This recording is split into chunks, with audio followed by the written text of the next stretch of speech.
This is going to be a lot of fun. If you haven't listened to the Bad Crypto podcast, they have a really good time with it. So once again, Joel Comm, Travis Wright, Bad Crypto.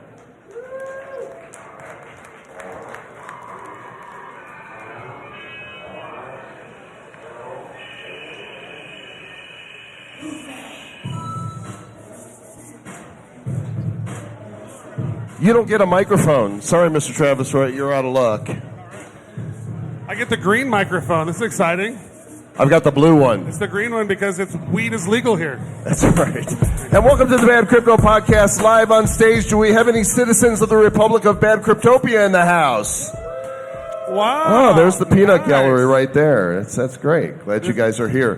Very true. You know, I heard a lot of people calling this Den ETH, not ETH Denver. What's up with that? That's true. I did hear people call it Den ETH. And I was like, Den ETH? Isn't that like where Mike Tyson eats pancakes?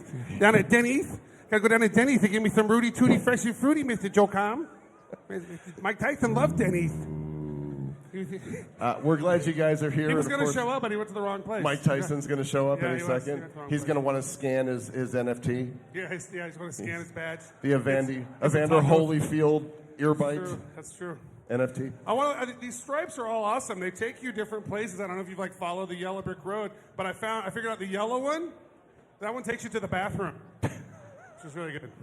That's good. The line at the bathroom was too long. I know. The best kept secret here, folks, the very best kept secret of this event is there are porta potties right over there in the garage, and there's no line. No, the best kept secret is just go in the corner in the Zen lounge. Nobody knows you're even in there. That's true. They're all meditating. They're all meditating. They think that's just a water sort of meditation. I went up there. I got all Zen.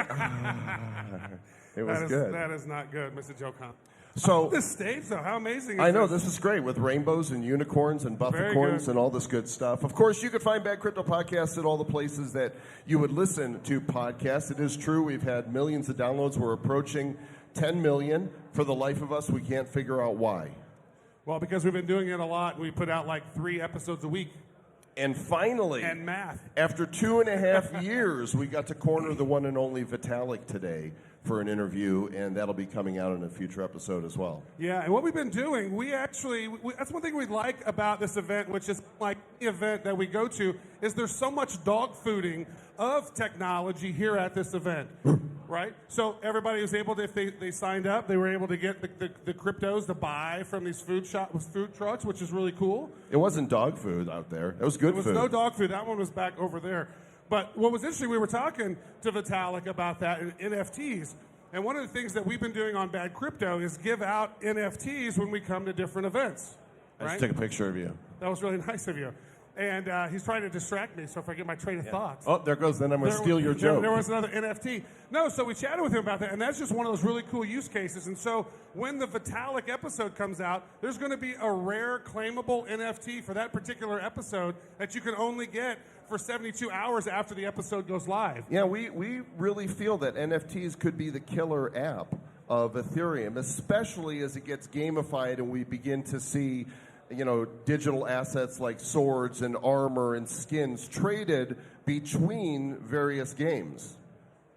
Yeah, that'll be fun, sort of wearing different armor from another game in a totally different game. And I want this lumberjack shirt in the game. This is the Bad Crypto colors, and it's Denver-y, very Denver-y, I thought. Yeah, but you're wearing a Kansas City hat. Because I am from Kansas City, so how about those Chiefs? Oh, got a couple. I thought I was going to get some booze. A few of them here. All right, well, let's get the show on the road. What do you think? We're going to focus today on the rising stars of Ethereum, and we want to start out with a gentleman we just had a pleasure to meet. He was the rising star at ETH Denver 2018, and his name is Austin Griffith. Would you please welcome him, Austin? Austin Griffith. Very nice. Oh, with the orange microphone. Wow, that was talent. Austin, come have a seat right here. Very good. We're gonna sit too because I'm burning too many calories standing up. All right, let's sit down some more. So what about that Buffett now, huh? Yeah. It's a fun game. It's engaging. We'll get a little bit more. You came up with this. I think John came up with the idea. It was, if we really spec'd it out, it'd probably take us about 2 years to build. So we had about 6 weeks. It's a little rough. But yeah, it was fun. It was an engaging game where we used a token to send around. Players earned XP, and then the XP is going to be used in the DAO tomorrow to vote for the hackathon winner. We'll hear you better if you hold the microphone in your Got face. you. Just eat it. And we can actually see the scoreboard over here. There's a lot of people participating in the event. And isn't that what it is? Like you gotta scan this thing on here, right? And that takes you to the place. And you scroll down, and there's like a map, and there's like Dungeons and Dragons, and Exactly, all yeah. kinds of stuff. Yeah. So it's like this 3D map that you can scroll around, and then you scroll down, and then there's this Dungeons and Dragons map, and all the sponsors have tiles, and there's like missions that you can do. And as you accomplish those missions, you get XP, and the XP is used. One cool thing is you also have Buffadai, and the Buffadai is used out at the food trucks to buy food. I love that. I mean, you had that last year, and it's great. You take your little wallet out there and you scan the code, and it's $8. Everything's $8, right? Pretty much. Yep. $8 gets you a pizza, which was delicious, and today I had the bowl, which was, what did you have? I had the tacos. Yeah. I love tacos. And there's that one taco choy or whatever, and they have elote, which is Mexican corn. It is amazing. Every place I go that has elote, I just like, I want some because it's fun to say. I like a lot of elote. He likes to say I it. have two. And to eat it. You were warned beforehand. John warned you guys. You're here anyway. That's true. Yeah, so what kind of projects are you working on now? All sorts of cool stuff. So I kind of got into meta transactions for a while, making UX better. Then I kind of moved on to Meta transactions? Meta transactions. Not an actual transaction. It's like a sign. Kind of one, like one within one. Yeah. That's exactly what it is. It's one within one. So Explain that because you No, just like brushed yeah, over it you like did it. everybody like knows what that is. I just doing some meta transactions. Then I did some quantum physics bullshit. Then I went over here and I solved cancer. And I don't know. It's weird. And that was just this morning, before breakfast. And then I drank my coffee. yeah, it was about like that. About like that. Yeah. So it's like a transaction inside a transaction. So 1986 key pairs, like technology from 1986, you can sign stuff with a key pair. That key pair can then prove that you signed it. So that basically is how a transaction works, but what you do is you sign something and send it to someone else. They wrap it up in their transaction and execute it. They pay the gas, and it executes on chain, cryptographically back. So wait, now, Just make UX better. What if somebody said, "Hey, I'm buying some drugs from Silk Road, but I'm putting it on your transaction"? Right, exactly. We want to make your UX for buying those drugs on Silk Road better. Very nice. That wasn't the Silk exactly. Road doesn't exist I was anymore, just right? saying. I'm just saying the dark web. I don't. dark Yeah, web whatever it does. is. Right. Don't it get does. sucked into that. That is That's true. Yeah. We actually had a great conversation on an episode that's coming up with the dude from 1000X around some of the stuff that's going on that web. It's really interesting. Yeah, just a highlight from that. He believes the dude's name, just like Cedric Dahl. Cedric Dahl. Anybody know Cedric? You should. Super smart dude. 1000x.com. The show should come out here this next month. So what? It's 1000x.report. 1000x.report. Yeah, go download his free report. He thinks by tracking what he does is they track dark web. And they believe that governments are going to be the leading indicator. They're starting to see evidence of governments on the dark web. And also accumulating cryptos. And surprisingly, it's not the privacy coins that are leading the way. It is Bitcoin. Bitcoin followed by Monero, Ethereum, Litecoin. And then also they're starting to notice Bitcoin Cash being accepted by these merchants on the dark web for the first time. What do you think of that? I wouldn't know. Yeah. I've not been there too often myself. The dark web? Don't look at me. Don't go there. Yeah. I like the gray web. Ooh, that's good. Somewhere in the middle. Well, should we flesh out the rest of our panel? Let's do this. Let's do it. Flesh on the stage? Yep. Okay, so we told you guys a little bit earlier that we've been developing some NFTs, and we met this gentleman not too long ago in Denver as we were coming up with the ideas for these NFTs that we would give to our listeners and to people who came to conferences that we showed up at. In fact, this is a live camera, right? If I put my phone in front of it, can you show my screen? That way I can show you guys. Don't put up your Ethereum wallet. People aren't going to fall for that trick again, Mr. Joel Comm. Scan my QR code. Send him cryptos. Does this come up? Just send me a few sats. Right here, Just this scan one? my code. Okay, let me know when it's good. Anyway, tell me when it's up, and we'll I'll show you the Here's the two picture here. bellies. There we go. This is the POAP app. I'm going to pull way back because Pull it's it hard back. to focus. There we go. And for example, that was our NFT for the North American Bitcoin Conference right there. So people who met us at the event, we handed them a card that they would scan with a unique QR code. And this was developed by Patricia Warthalder, who was here last year, and it was actually biddled here at ETH Denver. So Patricia Warthalder of POAP.xyz, give them a hand. Very good. This matches your suit, I believe. Very nice. You can go have a seat. Yeah, grab a seat. And you know what? Let's go back to this camera just one more time. Open that up. Show them the one they would have had from this event. They didn't scan that. No. So once we realized that NFTs for live events were great, what if we started doing them from episodes? So for example, we just released this one for a recent episode with Samson Williams of Axes and Eggs. And what's really funny about this is that he's a 49ers fan. We recorded the show before the Super Bowl, and Travis put the... Yeah, he kept talking smack, like on Twitter and on Instagram, like every LinkedIn. He goes, oh, man, the 49ers are going to kick your ass. I was like, all right, whatever. And then they did it, and so I made his NFT with the fun Chiefs hat. And here's the deal. We call it proof of listening using POAP. You have to listen to the episodes to know when we're giving away an NFT, and then from the time the episode drops, you have what, 70? You have 72 hours to claim that, and then that link and those QR codes no longer generate. Yeah. So it's a very time-sensitive kind of a thing where you can go collect a digital collectible, digital asset commemorating that particular event, and now it's gone. And now it's gone. So what we'll do is we'll then be able to reward our listeners, and we think this is going to be a big deal for content creators, not just podcasts, but bloggers, YouTubers. Once you have 5 NFTs demonstrating your loyalty and you have proof because they're in your wallet, we'll send you a special commemorative one. And what happens if maybe they get 25 NFTs? Well, maybe they get a sweatshirt or a sticker or some T-shirts, or maybe you could do a Zoom call with the creator of your favorite content, or connect with a guest, or get some socks. Some bad coin socks. Yeah, That's what swag everybody it wants. up. All right, let's bring our other guest on here. The only title I have for him is he is the blockchain master of wizardry. What? So get ready for some magic. Billy Ludke, come on down. Nice. All right, guys. Oh, here's your magical Glad to wand, have you. sir. Thank you, sir. Not quite as grand of an Have a seat, Mr. The Billy. microphone wand.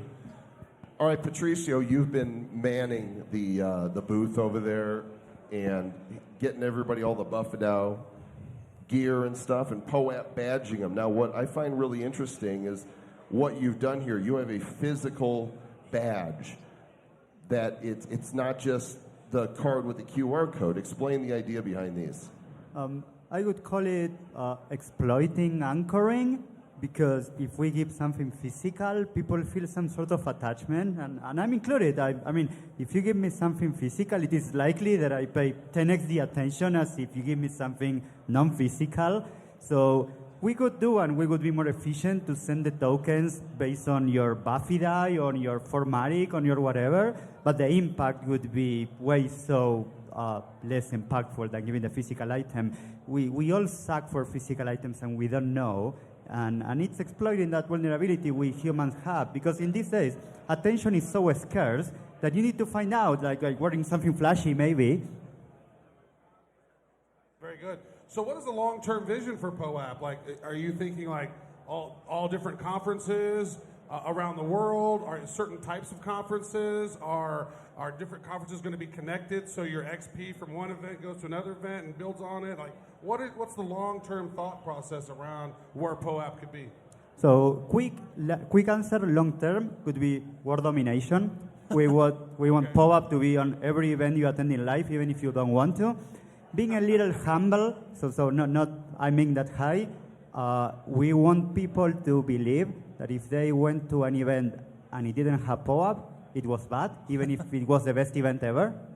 So that is still highly ambitious. Being a little more realistic, for 2020, we want all the Ethereum events to have POAP one way or another. We are on our way. Being here in Denver, it's a huge kickstart. We've been killing it. The protocol been killing it. The many people that compromises our community has been killing it. We are like 50 people of different sorts helping with us. So that would be long-term, covering the whole Ethereum space for 2020. Can I tell the payphone story? Okay. Definitely. Yeah, This yeah, is yeah. a great- Okay. this is a great- So there was a Colorado POAP, and where were we? We were in New York. We were in Waterloo, and it was the last one, and I couldn't get one. And so he had this Colorado POAP for me, and he had to get it to me somehow. So he goes into the Denver airport. He goes to Terminal B28. He goes to a payphone while he's videoing himself. He sticks the POAP behind a payphone at Terminal B28 and sends it to me, just like the video. Months later, my wife has to go breastfeed, and I look up, and it's like I'm in B28, I'm in the airport. It was like a dream. My son and I walked over to the payphone, and I'm like, this is it. I'm looking at the video. I reached up under there, and there it was. I felt it. I got excited. My son got excited. We pulled it out, and it was there, and we held it up, and it was so exciting. It was such a delightful experience, and I thank you for it. You know what happened? We don't have a marketing budget. So we need to be very creative about getting attention. So we do that stuff. And I'm not sure if American people may understand, foreigners won't. It's quite challenging finding in an international, highly traveled airport a place to hide a thing that needs to last for months. And you don't need to look like a psycho when you are hiding it. So it was quite challenging, but I think the effort really paid off. Yeah, Yeah, I like like little this. scavenger hunts you could do. Well, I didn't want to say much, but this is another opportunity. There are POAPs hidden like in 20 airports worldwide. We will give in some hints on our social media. We are not ready yet, but we are keeping doing this creative stuff. But it's kind of like, the game you play where you go out and you find those little kits. What do you call Like them? geocaching, right? Yeah, geocaching, right? You could actually do that with QR codes. And once you're in the know, you see this QR code, and it's like a geocache, only you're collecting the digital tokens instead of the little piece of crap that you take out of the tube and then put another piece of crap in. That's not fun. And you got to wade through water and look under bridges, and that's BS You right can there. get downgrades over time. Somebody puts something cool in. Somebody takes the cool thing, puts in like a paper clip, ruins it. Yeah, paperclip. Who wants that? So, Billy, welcome to Bad Crypto. Thank you, sir. You are the wizard of blockchain mastering things. Something and like stuff. At Consensus. Tell us about you. Yeah, so I've had kind of a crazy journey through the crypto space. Joined a while ago. Started off as a small-time GPU miner in 2012 and helped form the blockchain consulting practice at E&Y. Later had the fortune of joining Consensus, the best company in the world. And I've held a number of different roles there. But most recently, I've been focused on developer relations. And Did you say you met a number of different girls there? Is that that too, yeah. Okay. But also, I've Reached had, Consensus? what's that? Of course. Hard fork? Yeah. Proof of work. No, so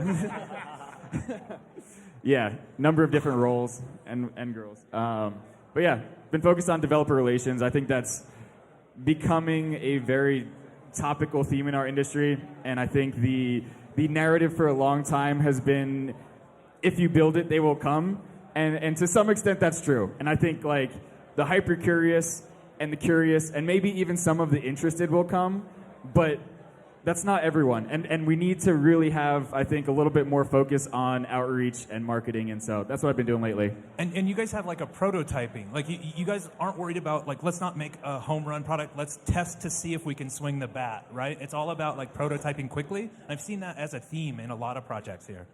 Absolutely, yeah. So my team's called Rapid, and we basically do like experimental R&D, and we build these small prototypes to test these hypotheses to see whether or not they have merit before we kind of explore them further. And so we've been building a lot of kind of developer relations related prototypes around how we could potentially grow the Ethereum ecosystem.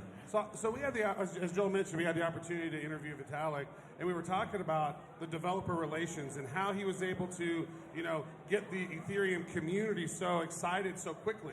And he was like, well, I built it and they came, right? It was like, well, there was no way to really build on top of a Bitcoin, right? So a layer, smart contracts, that's cool, it's new. What do you say to other projects out here who are maybe trying to engage developers? What are some of the tactics and what are some of the things that you guys are doing to, you're here at this event, that's one, but what are some of the things that you do to help engage and connect with the developer community? So I think one very important thing is the fact that we've almost, I don't want to say we've completely exhausted it, but we've almost exhausted the philosophical narrative. I think a lot of the curious and hyper curious are aware of kind of the revolutionary change that Ethereum can bring about. And so we need to go beyond the philosophical narrative and also kind of say, hey, there's a lot of opportunity in this industry. You can make a lot of money and you can be on the ground floor of something amazing that's going to change the world, as opposed to being like disintermediate everything and other stuff. That was your question. It was a good question. No, I was curious. So since you work there at Consensus and it's all about Ethereum, do the employees there, can you get paid in Ethereum if you want? To get all your salary and like... We cannot currently get paid in Ethereum, no, but I do. Nice.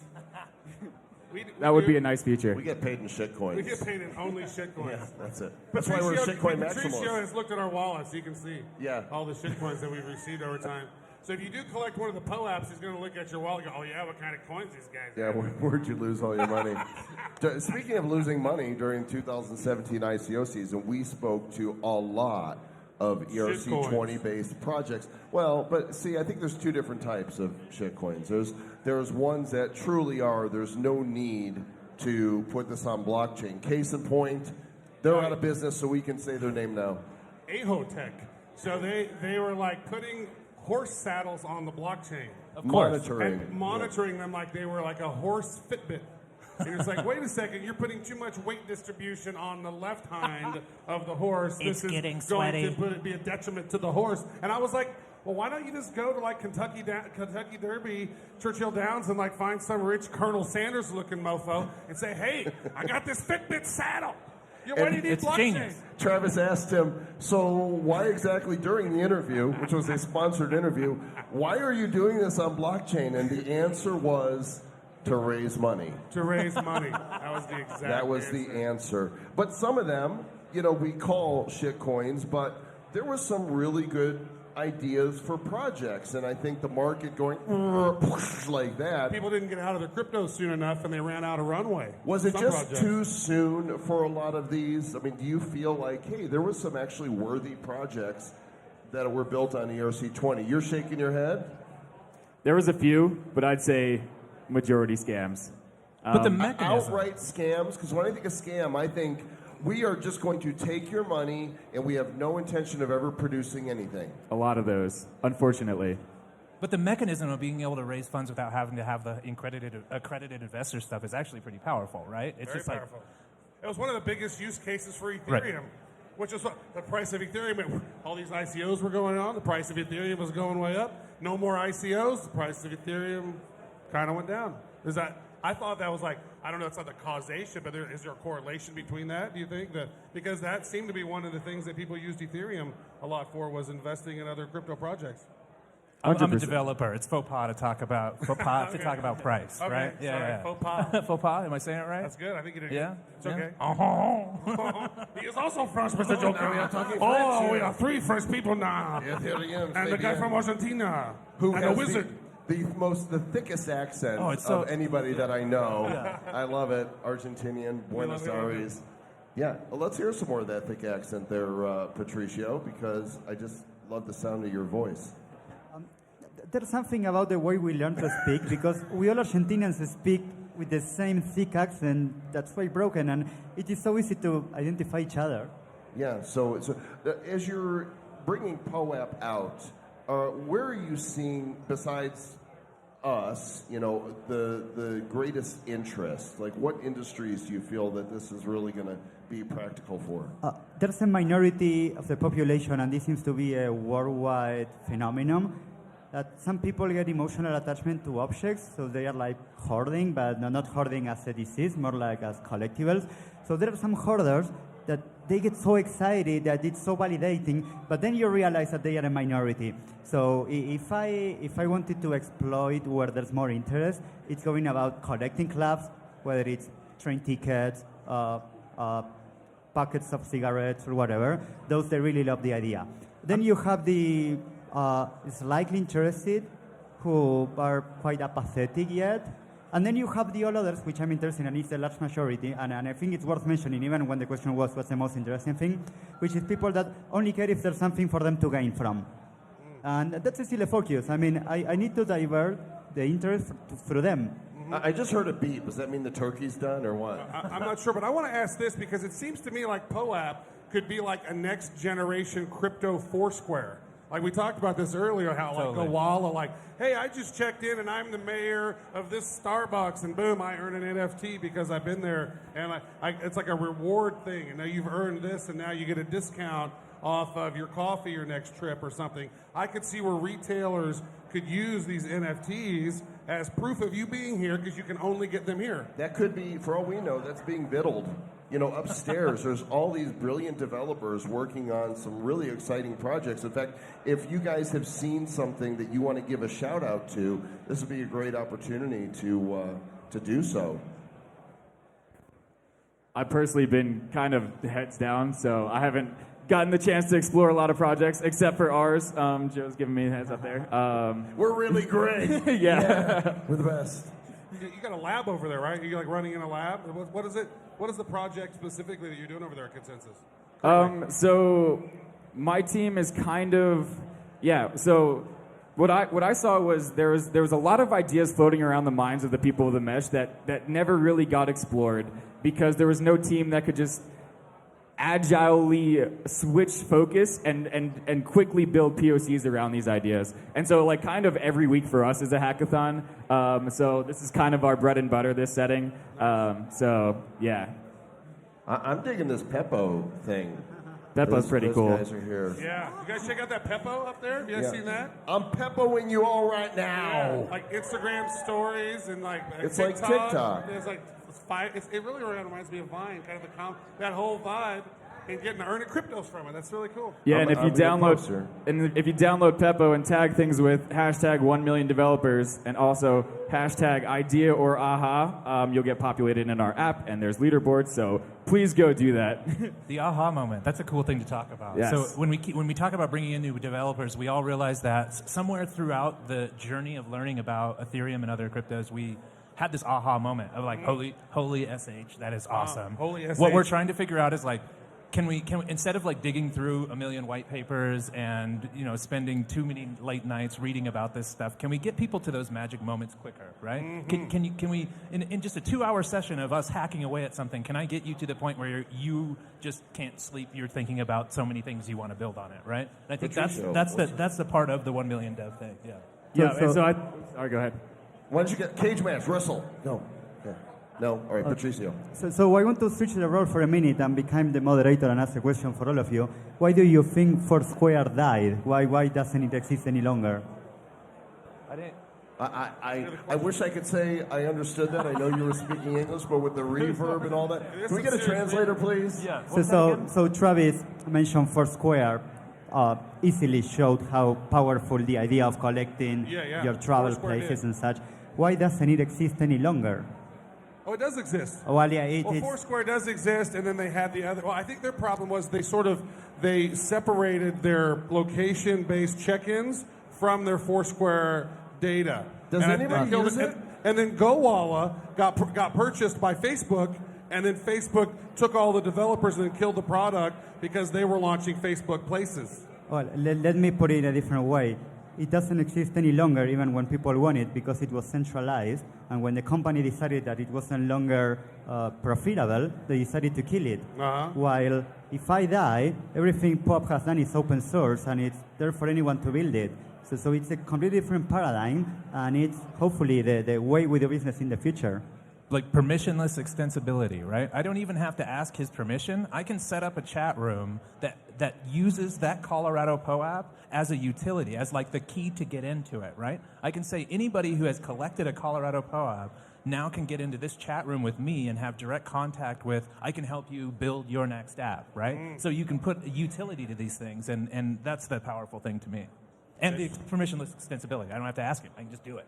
Yeah. Yeah. Who's You going do to do need it, us. Patricio? You need Vitalik's permission, though. What are we going to say, Billy? I was going to say, going back to your earlier question of how do we get more developers in the space, I think like introducing them to their holy shit aha moments is probably the way to do that. And I think there's a lot of ways we can approach that problem. Austin has a really good way. He's putting together a quick workshop to get you started, like building on Ethereum within like a 2-hour window. I think the Peppo app's a great tool, just like having people record their holy shit moments, and then the good ones bubbling up to the top, and you being able to watch those, I think that's important. And then also, I think, for me at least, interacting with Ethereum itself is my holy shit moment. And so introducing people to the cool dApps around the Ethereum space in like a gamified way, I think that will also be a cool way to do this. Maybe there's a little branding there. I think perhaps Peppo should rebrand their app, just call it Holy Shit.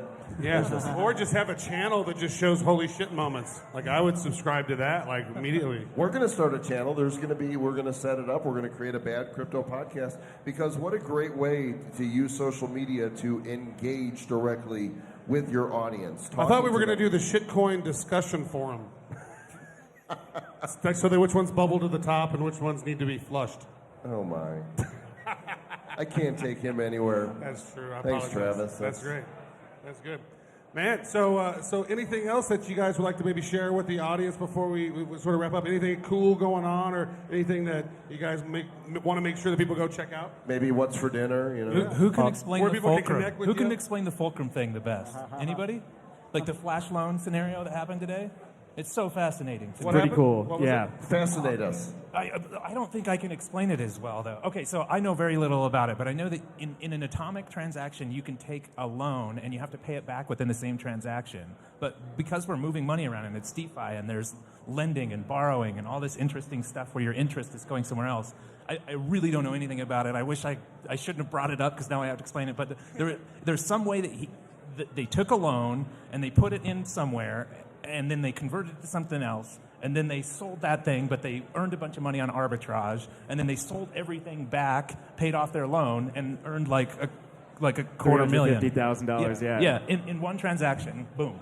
Wow, that sounds too good to be true, you guys. I don't know about that. You know, Vitalik did warn us about the DeFi things. He was like, some of the stuff can be a little too good to be true, and, I don't know, so we'll see. Well, there's actually there's an article on Yahoo Finance right now. Decentralized finance project BZX has suffered an attack in which a hacker successfully gamed multiple DeFi protocols to extract $350,000 from the platform, about 2% of the assets under management. And by the way, ETH Denver's got handprints all over this thing. You guys are mentioned all over the news. And what I noticed was that at their booth, nobody was home.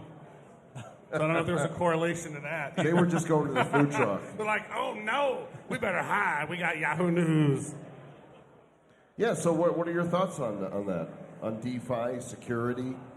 I think it's really cool, and I think we're seeing Yes. much more innovation faster than I ever thought we would, and we're seeing 16-year-old kids able to innovate in a space that was previously closed off to everyone except a select few behind some closed doors. So I think this is just the beginning, and we're in for an amazing few years coming up.